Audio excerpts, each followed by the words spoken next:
Hiya, this is Thinking Solo. I'm Ryan DeRusso, a fee only financial planner, and today I'm going to talk about how to set financial goals for your private practice. But more importantly than setting the goals, we're also going to discuss then how to achieve them. Goal setting in private practice can be difficult at times because you're at the whim of those that walk through your door, either virtual or in person.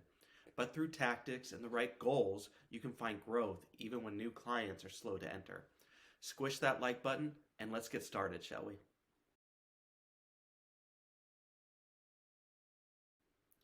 One of the most common financial goals for private practice therapists is to increase their revenue.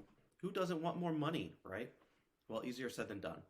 But it's important to place a specific growth figure to this idea of growth. 10% is always good because it's double digits, it's more than inflation, so you see actual impact from the increased revenues, and it's also doable. If you're finding that you're getting many new clients, then you can increase it to 20% or 30%, but 10% is certainly a good place to start. So, how do you achieve this? First, make sure to incorporate an annual cost of living increase to your current client base. Whether it's $10 or something different, you need to raise rates to encourage growth and keep up with inflation. Also, be prepared if some clients leave. Most won't, but it's possible some will. Now, to replace those clients, make sure to ask $10 more on new clients. So, if you've been asking $175, ask for $185. Some may say no, but that's okay because you've raised rates elsewhere. But most of the time, they're going to say yes.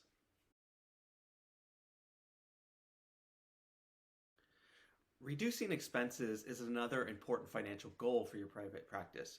It can help you to increase your profits and achieve your financial goals more easily. So look for areas where you can cut costs such as office supplies, phone and internet bills, or insurance premiums. Negotiate with vendors and suppliers to get better rates.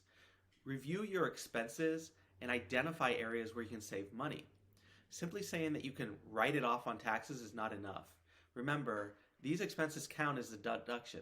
So say you're in the 24th% marginal tax bracket. When you pay, you'll get 24% of those expenses back, but you're still paying for 76% of the total cost. So achieve cutting your expenses by 5% by taking your total expenses, multiplying it by 0.95, and then go through your line by line and be brutally honest about what you can cut. Maybe it's a technology tool. Maybe you see you're spending 90% of your time on virtual appointments and paying for an office space seems frivolous. It's a personal conversation, but one you have to be honest about with yourself. In the process, though, don't cut items that you need to provide quality service and care. It's not worth it if your client's experience will suffer.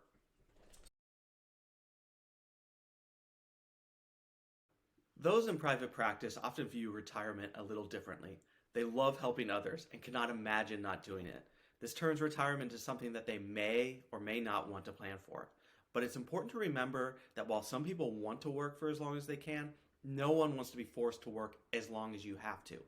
That's why, instead of saving for retirement, let's talk about saving for financial independence, or the point where you no longer need to earn money. Or in other words, the point where you no longer need to work. Saving for this goal looks a lot like saving for retirement, but it's also one of the most important moves a solo practice or small business owner can make. That's because by doing so, you're cutting your taxes, you're keeping more of your revenues, and you're building a secondary income stream. Look into opening a solo 401k, a SEP IRA, or another account. If you don't have one, you can open one. Set a goal for the amount you can part with every month. Say you want to save $10,000 this year. Divide that number by 12, so $833 put aside each month. You can even automate this process. Then, as more clients come in, you can increase the amount. Remember, it's to protect you in case you don't want to work. It's not to force you out of work.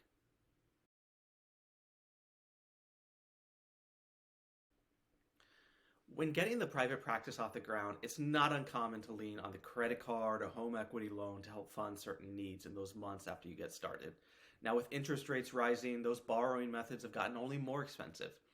Paying off high interest debt can help you to reduce your expenses, free up cash flow for other financial goals.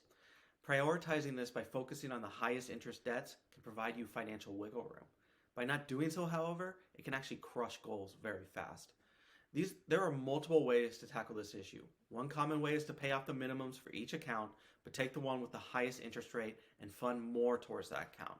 Paying that off first will reduce the amount you pay in the long term.